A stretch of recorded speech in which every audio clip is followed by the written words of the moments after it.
Bismillahirrahmanirrahim. Assalamualaikum warahmatullahi wabarakatuh. Perkenalkan, nama saya Firman dari Institut Teknologi Tangerang Selatan. Pada kesempatan ini saya akan mempresentasikan proyek UAS Computer Vision dengan judul Sistem Deteksi Likeness Wajah untuk Verifikasi Identitas. Mari kita mulai. Baik, agenda presentasi kali ini adalah satu, kita akan membahas latar belakang, rumusan masalah dan tujuan, analisis kebutuhan, arsitektur sistem dan diagram UML, penjelasan algoritma dari LBF dan SIP itu sendiri, parameter sistem skenario dan hasil pengujian, kemudian kesimpulan dan saran.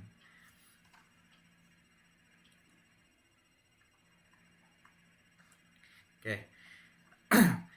Adapun latar belakang dari proyek ini, sistem verifikasi identitas berbasis wajah sudah banyak digunakan di dalam aplikasi perbankan dan juga eKYC. Namun sistem ini rentan terhadap attack atau serangan, yaitu upaya mengelabui sistem menggunakan foto cetak ataupun video di layar ataupun topeng. Nah, solusinya adalah liveness detection. Kemampuan sistem adalah liveness detection gitu ya. Kemampuan sistem membedakan wajah nyata dan artefak palsu.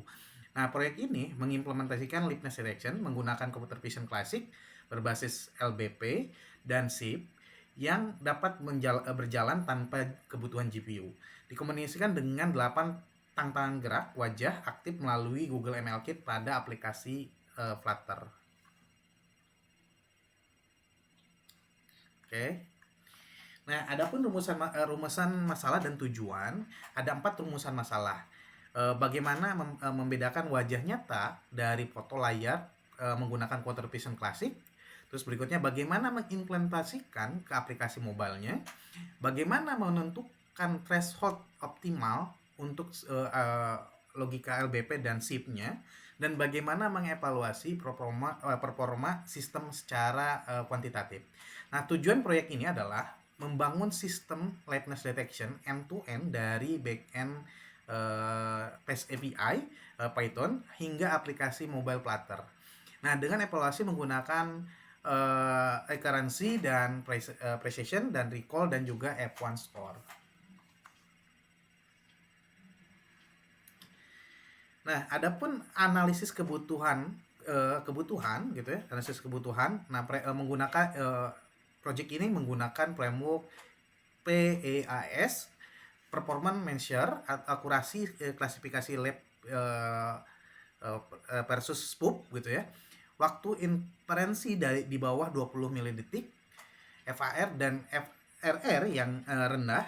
Environment yang dibutuhkan adalah kamera dengan Android, dengan device Android ataupun iOS, pencahayaan bervariasi, serangan berupa foto, baik itu foto cetak gitu ya, dan layar digital. Nah, acquisition atau aktuatornya sendiri itu aktor sendiri itu menggunakan API endpoint dengan method post dan endpoint verify, mengembalikan file data JSON berisi LBPN distance dan SIP match. Debug image tersimpan di dalam folder capture session. Jadi setiap sesi kita akan simpan semua fotonya di dalam capture session. Nah, adapun sensor yang dibutuhkan adalah kamera dengan kamera depan ya di device gitu. Terus diproses dengan Google ML Kit untuk mendeteksi proses kepala, kedipan dan senyuman secara real time. Lalu frame dikirim menggunakan base64 ke arah backend gitu ya.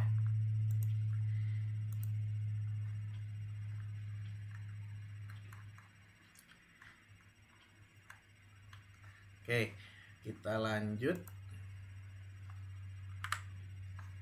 Nah, di sini ada arsitektur. Sistem ini juga terdiri dari 2 komponen utama. Yang pertama adalah aplikasi Flutter yang menampilkan splash screen, terus form register dan liveness screen. Terus di liveness screen sendiri itu menampilkan menggunakan Google ML Kit mendeteksi 8 tantangan gerak wajah secara real time seperti strike gitu, terus putar kanan, putar kiri, lihat atas dan lihat bawah, senyum, terus berkedip dan gerakan mendekat ke arah layar atau ke arah kamera. Nah, setelah semua tantangan selesai, dari semua gambar atau frame kita encode menjadi base64 dan dikirim ke endpoint verify. Nah, kedua, backend akan melakukan image processing berbasis Fast API dirancang dengan clean arsitektur 4 layer gitu ya, di mana layernya terdiri dari API layer, domain layer, terus ada application layer dan infrastruktur layer. Nah, yang berisi implementasi dari LBP dan SIP itu sendiri.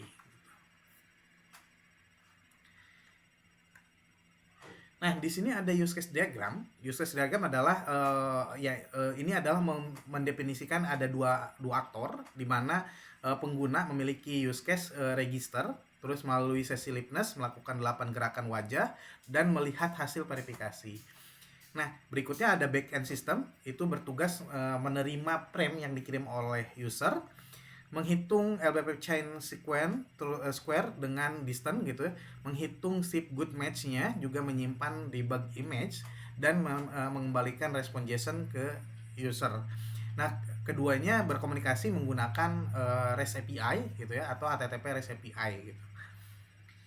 Oke, kita next.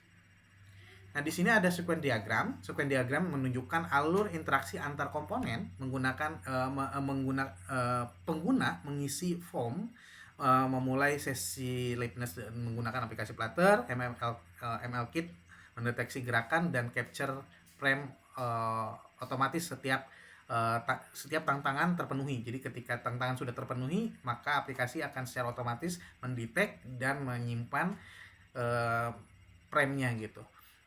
Nah, Flutter mengencode 9 frame tadi ke dalam base64 lalu dikirim menggunakan metode post ke endpoint verify. Backend mendecode frame, menyimpan semua frame tadi ke dalam bentuk capture session dalam satu folder, memanggil liveness service yang mendelegasikan ke prototype prosesor. Nah, prosesor sendiri menjalankan pipeline tadi, memulai menghitung LBF dan SIP, lalu mengembalikan hasil dalam bentuk JSON dengan isi LBF distance dan SIP match ke Flutter.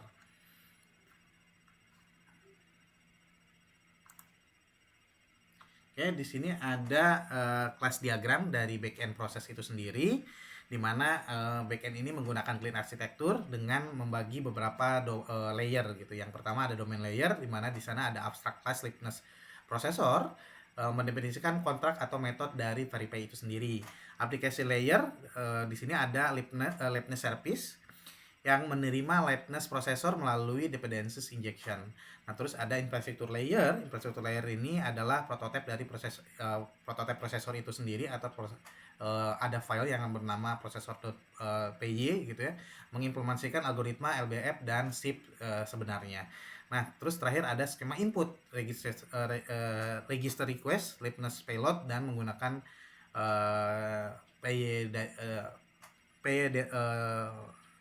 P-identics ya, menggunakan itu gitu. Nah, desain ini memungkinkan atau menggunakan clean architecture yang memungkinkan penggantian prototipe prosesor di masa depan tanpa mengubah layer-layer tadi. Nah, itu juga kenapa kami memilih merancang project ini dengan clean architecture. Baik. Nah, algoritma yang kami pakai di sini adalah menggunakan algoritma LBP atau Local Binary Pattern gitu. Nah, LBP mengkodekan hubungan intensitas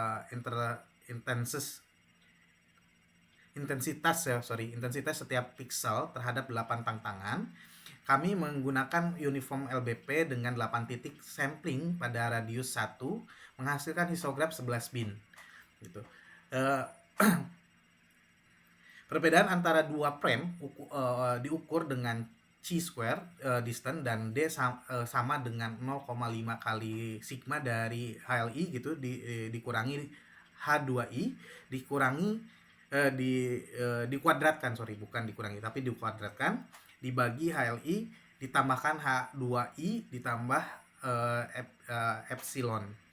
Nah, perbandingan dilakukan antara dua prem, strength dan move closer gitu. Logika dari LBP sendiri, jika LBP distance kurang dari 5,0 berarti kita akan anggap itu adalah spoop atau tekstur terlalu identik.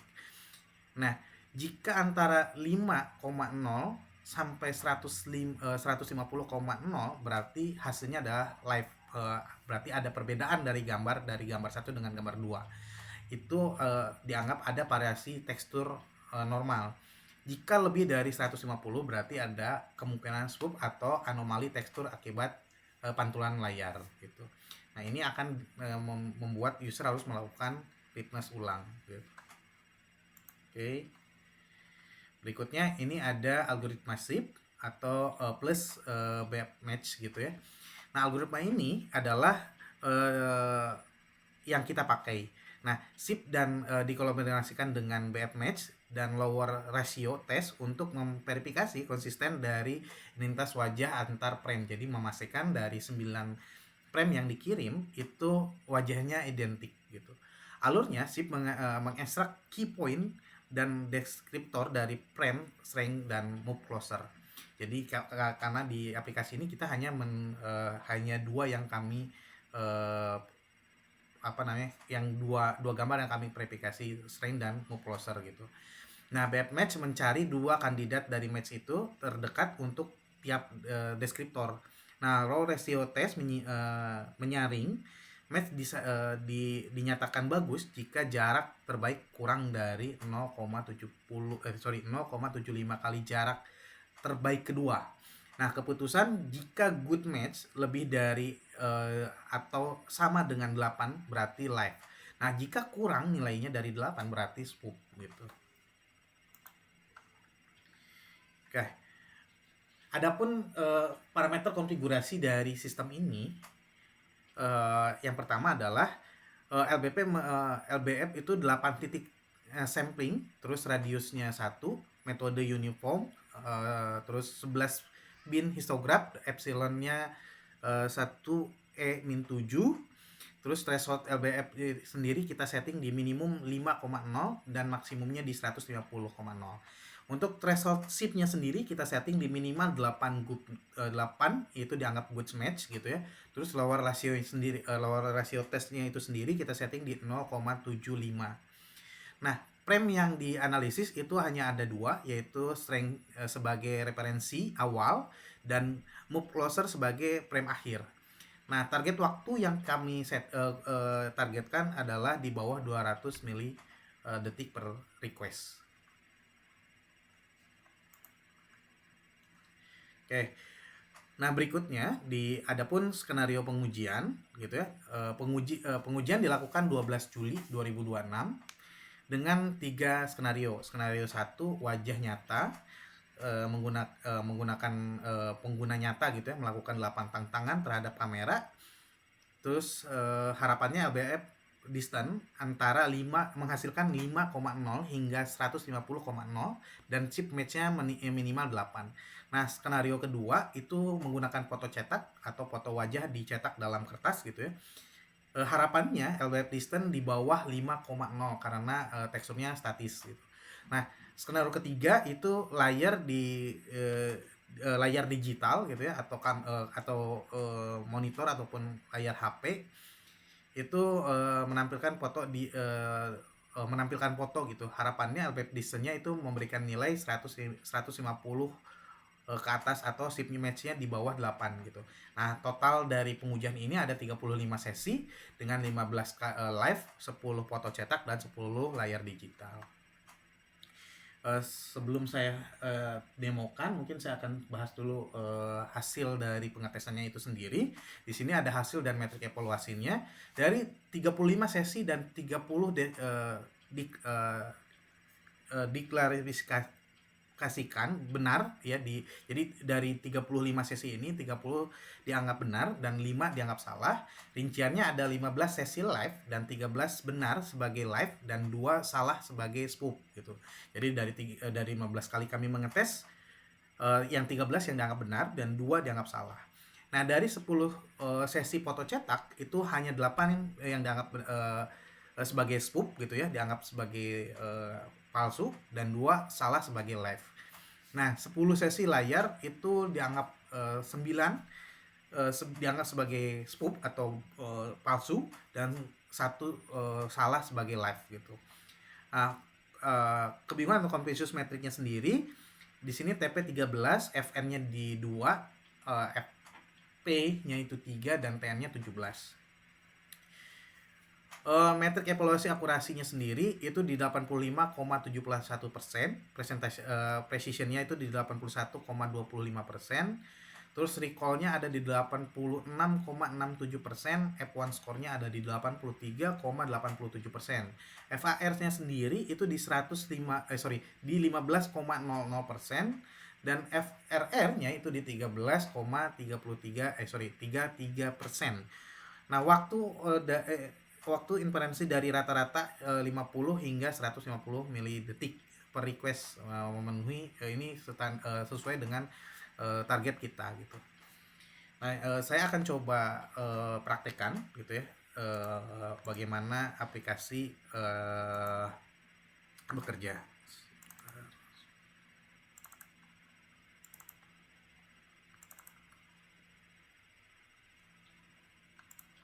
Oke, saya akan pastikan dulu server berjalan atau aplikasi backend berjalan ya. Oke, di sini aplikasi backend sudah berjalan di port 800 gitu ya, atau 8000.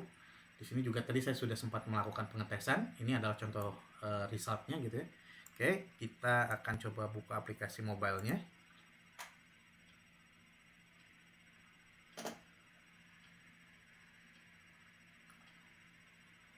Nah, di sini saya akan menampilkan dalam bentuk aplikasi Android atau aplikasi mobile.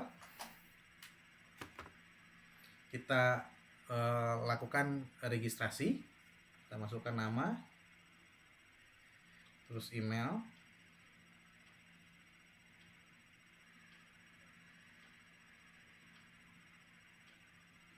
nomor handphone,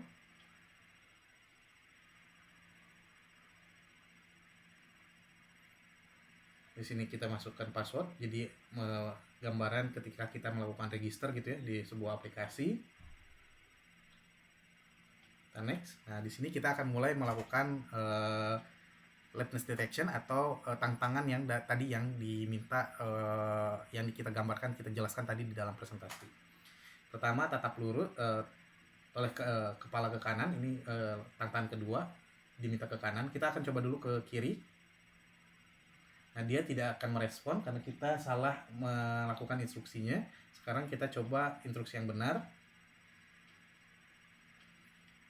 Oleh kepala ke kiri, ke atas,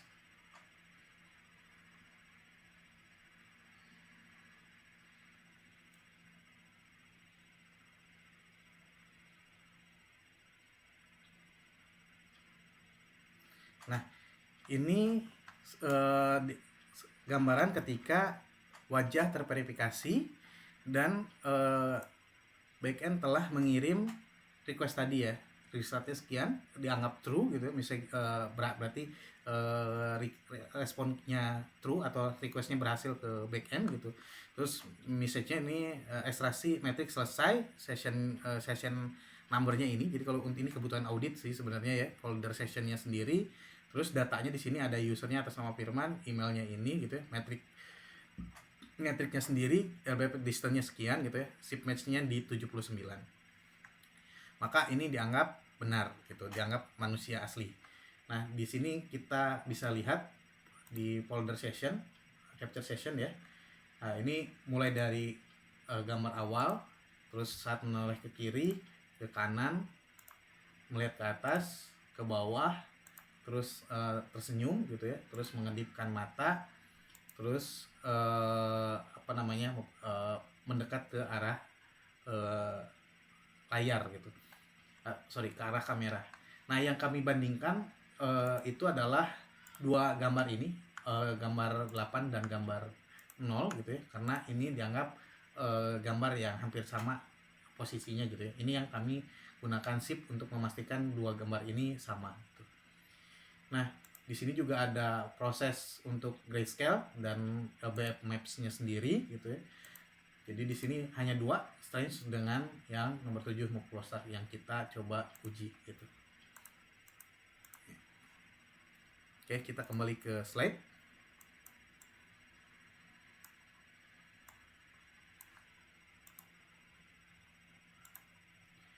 Nah, kita kembali ke slide. Oke. Nah, dari sisi keberhasilan pipeline dari LBF dan SIP sendiri berjalan sepenuhnya di atas CPU tanpa GPU. Arsitektur clean arsitektur memisahkan concern dengan baik. Debug image memudahkan analisis feature gitu ya. Terus MLKit berhasil mendeteksi 8 tantangan secara real time.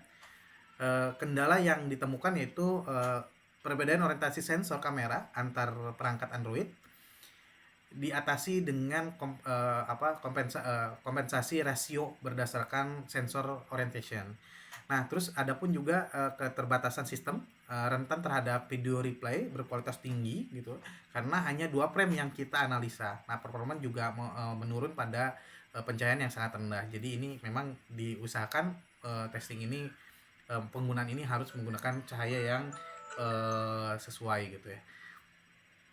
Terus rekomendasi untuk snacks dari project ini sendiri ya kami merekomendasikan adalah dengan mengintegrasikan CNN ringan tentunya seperti MobileNet V3 sebagai pengganti prototipe prosesor dan memanfaatkan 8 frame untuk dianalisis konsisten gerak. Jadi keseluruhannya kita akan dilakukan analisa gitu.